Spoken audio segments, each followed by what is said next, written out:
Sudah mulai dong kita.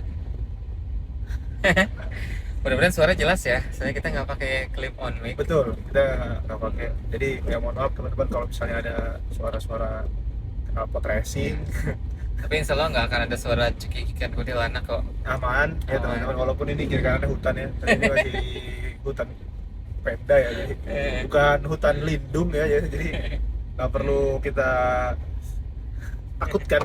iya. Oke, kali ini kita akan membahas tentang hidup seperempat abad tuh. Ibu hidup seperempat abad. Berarti umur 25-an gitu ya. 25. Terus kan tapi apa pernah bilang sama saya kan, kalau kan hidup manusia itu kan sebenarnya maksudnya paling 70 lah gitu lah ya. Hmm, Rata-rata 70 tahun misalnya gitu. Ya kalau seperempatnya berarti kan sebenarnya nggak 25 gitu kan ya. Bisa Iya. start mungkin dari 18 tahun atau 19 tahun gitu ya. Iya. Bisa Jadi lebih awal dari situ. ya, jadi maksudnya podcast ini pun juga di apa namanya, obrolan obrolan ini pun juga ditujukan kepada teman-teman yang mungkin baru masuk SMA gitu kan. Jadi nggak yang harus 25 amat gitu. Ya. Kenapa ini menjadi highlight?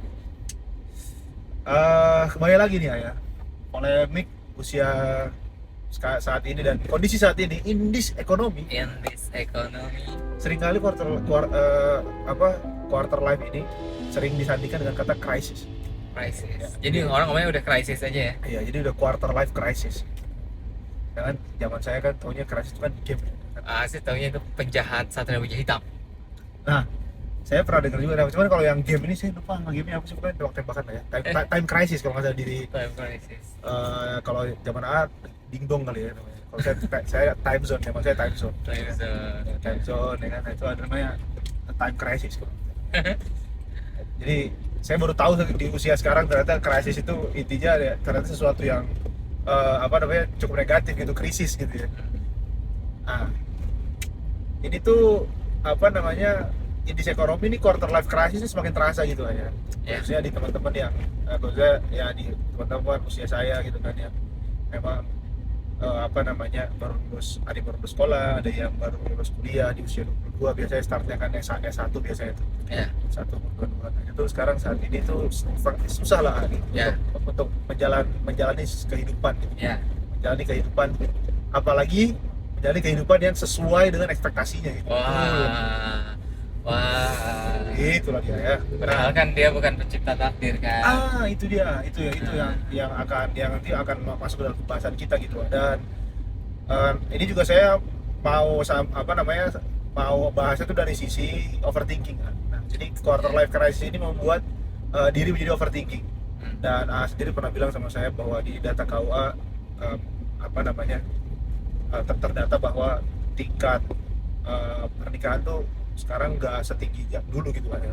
Mungkin itu ada hubungannya mungkin sama overthinking, Ya. terus kekhawatiran gitu kan. Insecure. Betul gitu. Nucure. Nah, nyukur apa lagi, cucur ya. Cuciur. Nah itu aja jadi apa namanya, sebenarnya ini seperti apa sih ya, maksudnya Ya. harusnya, nah itu kalau harus nanti seperti apa, nanti dulu deh. Tapi si overthinking ini tuh ditanggapinya bagaimana sih ya? Ya. Bismillahirrahmanirrahim. Sebenarnya dalam hidup itu quarter life itu bukan yang paling krisis, no. Cuma emang dia paling kerasa sih. Oh, bukan yang paling krisis tapi paling kerasa ya. Heeh. Karena sebenarnya kalau kita bilang ujian hidup, setiap fase kehidupan kita itu ada ujian beratnya, dan itu adalah sebuah keniscayaan ya. Tapi ya pernah bilang juga sama saya, bahkan di Al-Quran disebutkan bahwa umur 40 tahun lah yang kasarannya tuh krisisnya itu sempurna. Oh gitu, berat banget. Iya, pernah di Al-Quran kan dibahas tuh kan, surah apa waktu lupa saya. Iya, kita pengen ngebahas itu. Ayo teman-teman kalau pengen tahu lebih lanjut. Nanti ya teman-teman ya, barangkali komen aja ya. Kan. Nah, jadi ketika kita kecil juga sebenarnya masalah kita luar biasa, no. Nah, Untuk anak ukuran TK, permasalahan yang dihadapi anak TK itu besar untuk ukuran dia. betul. Ya enggak? Cuma bedanya kan di situ dia punya penopang, orang tuanya itu masih jadi backup kan. Ya, Remaja juga sama, orang tuanya masih jadi backup lah ya. ya, Mau senakal apapun dia, ya, betul, dia masih ngerasa ada backup. Jadi masih ada rasa aman di situ. betul. Tapi di usia quarter itu orang tuh sudah mulai berpikir untuk hidup secara soliter. Dan inilah yang membuat kita tuh secara mentalitas menjadi kayak jauh lebih berat gitu, no. Ya, karena dia merasa sendirian nih gue, gitu ya. Pada saat kita kuliah, kita tinggal sendiri, walaupun kita pasti udah punya backup ya, Iya. tapi kita di situ sendiri, ngatur-ngatur semuanya sendiri gitu. Eh, Terus juga kita melihat orang lain juga melakukan hal yang sama Iya. kayak gitu. Inilah yang membuat secara mental itu kita merasa ini masalah yang jauh lebih berat. Sisi lain, kapasitas diri kita, terutama kapasitas berpikir dan bertahan, itu belum sekuat itu. Iya, betul. Masih berhenti di situ gitu ya. Betul. Di ukur itu gitu. Betul. Mungkin kalau kita lihat ujian, sebenarnya usia di atas quarter life itu jauh lebih besar nanti ujiannya. Iya. Ujian finansialnya jauh lebih gede, Betul. ujian rumah tangga buat yang udah berumah tangga ya, Iya. itu lebih gede, dan lelahnya itu lelah fisik dan juga batin, Iya. ya kan? Betul. Bahkan orang yang jadi ibu rumah tangga aja itu, masya Allah berat banget. Betul. Buat cowok juga sama, di usia kayak gini kan kita belum mapan ya, Iya, iya. ya nggak sih? Masih awal-awal ini, Nah. ini sedang meniti. Heeh. Iya, iya, iya. Oke, dapat gaji, cuma masih pengen ngasih orang tua, beli ini, beli itu, gitu kan? Apalagi masih merasa bahwa tanggung jawabnya tuh tanggung jawab, semua tanggung jawab tuh ada di dia gitu. Betul, Masih kerasa sebagai pahlawan gitu. betul, egonya masih gede juga. Iya, iya. Gitu kan? Nah, jadi sebenarnya justru lewat dari quarter ini itu bahkan bisa jadi jauh lebih berat. Kalau kita tidak bisa menghadapi quarter life crisis kita dengan cara yang benar, kita akan menghadapi fase berikutnya itu jauh lebih berat lagi tuh. Gitu. Iya. Betul. Jadi makanya sebisa mungkin sih kita lulus ya di ujian yang ini di Ih, ya quarter betul. life. Lulus dulu kita Gitu nih kan? ya, sampai nggak naik kelas ya. Ya. Teman-temannya. Ya apa ya, aku ngomong minimal nggak lulus kita punya tempat lah gitu kan. Cuma kayaknya Iya. emang harus lulus dan punya tempat sih. Iya, harus dua-duanya gitu. Nah, ini itulah makanya ini ya, dalam pembahasan ini pasti saya yakin lah teman-teman di sini mengharapkan di setiap ujian pasti butuh kunci jawaban. Iya, Iya kan? benar kan? Iya, enak kan kalau ada kunci jawaban ya kan gitu. Nah. Atau enggak ya nggak usah kunci jawaban lah, kisi-kisi lah. Kisi-kisi. Ya, Kita kalau harusnya- ngadepin ujian, tapi kalau kita udah rada ngerti, Iya, enak ya? udah rada ngerti kayak ya, oke lah. Maksudnya apa namanya?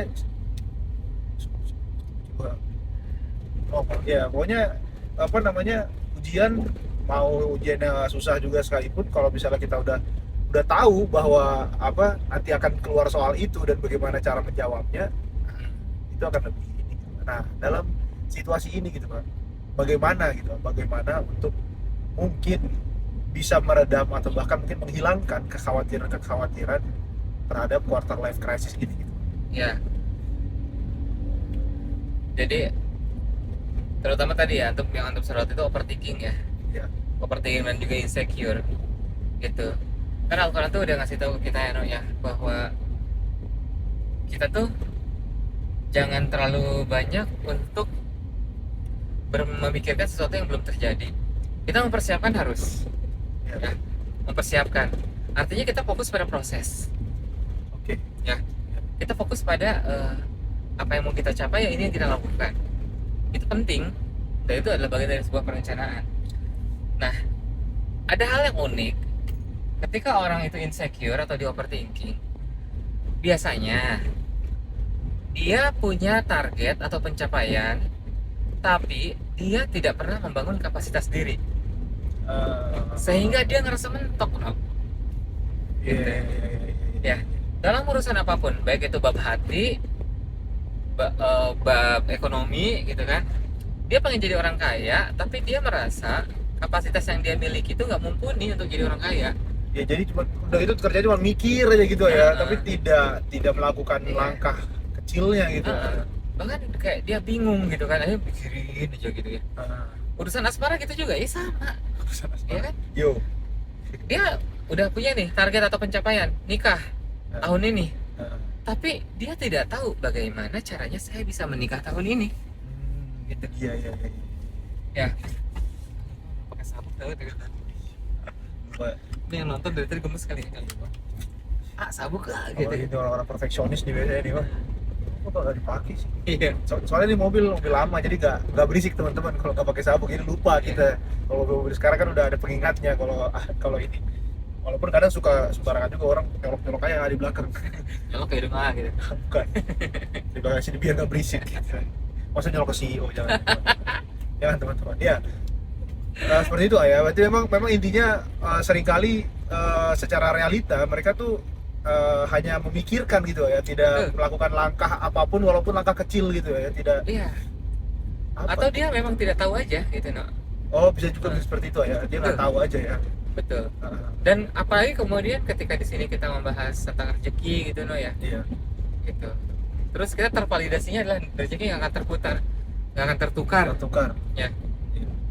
Kita mau lurus apa mau lewat sini? Menurut saya ya. Lurus ya. Iya.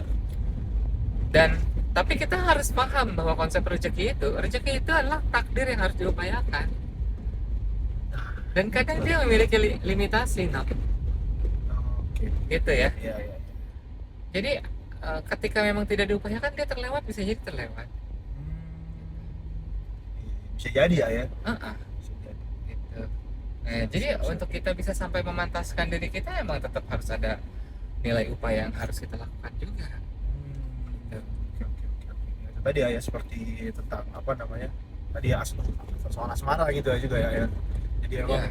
lu misalnya tuh kita yang mau menikah gitu tahun ini ya harus tahu juga gitu apa yang mau dilakukan gitu ya, dan lakukanlah gitu ya, bukan cuma mikir doang. Kurang lebih seperti itu. Mm-mm, Siap, siap. gitu. Ya poinnya itulah ya, kita harus bisa udah, no, merah, no. Kalau masih kuning. Kita harus sesuai dengan porsinya. Siap, siap, siap, siap. Supaya aman, termasuk mikir juga sama, sesuai porsinya teman-teman. Kalau emang daya jangkau kita rendah, jangan sibuk mikirin dulu, tapi sibuk untuk melebarkan daya jangkau gitu ya. Kayak daripada kita fokus pengen punya mobil ini, punya rumah ini, saya takut masa depan saya begini, lakukan dulu apa yang bisa dilakukan saat itu gitu. Itu sama dengan topik sebelum-sebelumnya ya, bahwa Sebelumnya memang sebenarnya. kita tuh maksudnya tetap apa namanya, yang dipikirkan tuh pikir diri sendiri gitu ya. Maksudnya, kalau kita melihat pencapaian orang dan lain-lain, itu kan kita sama aja mikirin orang lain sebenarnya, tapi Iya, lihat diri kita gitu. Jadi setiap ada kalau kita sadar diri terus ngelihat diri kita terus, jadi setiap perkembangan walaupun kecil tuh juga akan terasa bahagia gitu loh. Maksudnya Iya. apapun itu, dari mulai sifat, mentalitas, betul. atau mungkin ya mungkin yang teman-teman inginkan, misalnya gaji misalnya gitu naik sedikit atau apa. Tapi ya kalau saya sih sebenarnya lebih ke mentalitas dan lain-lainnya itu, karena menurut saya itu lebih penting, karena itu yang akan nanti melebarkan yang tadi Abah bilang gitu. Iya. Meluaskan daya jangkaunya Ah, dengan kedewasaan, dengan apa yang nanti rezeki atau karir tuh akan datang dengan sendirinya gitu kan. Kalau Iya. yang saya tangkap sih seperti itu, kurang lebih. Barangkali mungkin teman-teman kayak ngedengerin kayak gini kayak dia Bang Yano ngegampangin banget gitu ya, nggak apa-apa juga gitu kan, karena memang dalam beberapa situasi kalau kita udah ngerasa sakit itu kita kayak agak sulit untuk menerima versi orang lain ya. Iya betul. Gitu. Ya pokoknya gue sakit aja. Heeh, Gak mau tahu gue, pokoknya gue sakit. gitu. Gue sakit lah pokoknya gue. Yang Pak. lain nggak tahu apa yang gue rasakan gitu.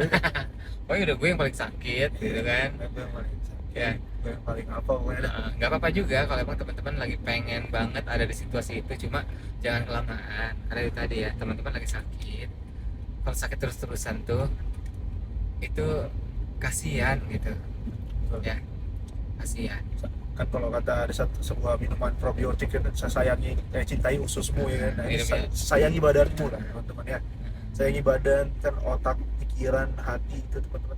Itu hanya kita yang bisa menyayangi itu ya. Betul. Siapa lagi gitu kan. Kalau udah hancur mah berat. Nah, Ya. berat. Ya. Betul. Ya itu tadi, maksudnya balik lagi ya, maksudnya tidak ada manusia yang tidak diuji ya, dan tidak ada manusia yang tidak punya masalah gitu. Iya. Jadi ya ketika kita membahas hal ini, bukan berarti saat ini kita kondisinya juga sedang Baik-baik saja. baik-baik saja. Tidak ada yang baik-baik saja di dunia ini selama masih, kalau kata Ustaz Adi Hidayat, selama kita masih ada di dunia, tidak ada yang baik-baik saja. Nanti enak kalau kita pulang. Benar. Rumah kita di sono. Iya, ini mah sementara doang, kita mau ngontrak di sini. Gitu. Kontrak tapi gratis ya. Ih, gratis, semua nggak disuruh, nggak disuruh bayar. Napas, makan, gas aja gitu. Itu aja kali Manusia ya. bang yang nyuruh bayar mah. Itu aja kali ya kita Ya udah pembahasan itu kita dulu. ya. Nah, nanti kalau melebar itu akan nyangkut ke tema yang lain. Iya betul, akan menyangkut ke tema yang lain dan akan jadi panjang teman-teman. Betul. Ya. Karena kita pengen bikin video ini sebenarnya nggak terlalu panjang ya, maksimal 25 menit lah. Kalau ini ya paling 15 menit. Itu aja kali ya. Oke. Oke, sampai jumpa di topik-topik selanjutnya teman-teman. Dadah.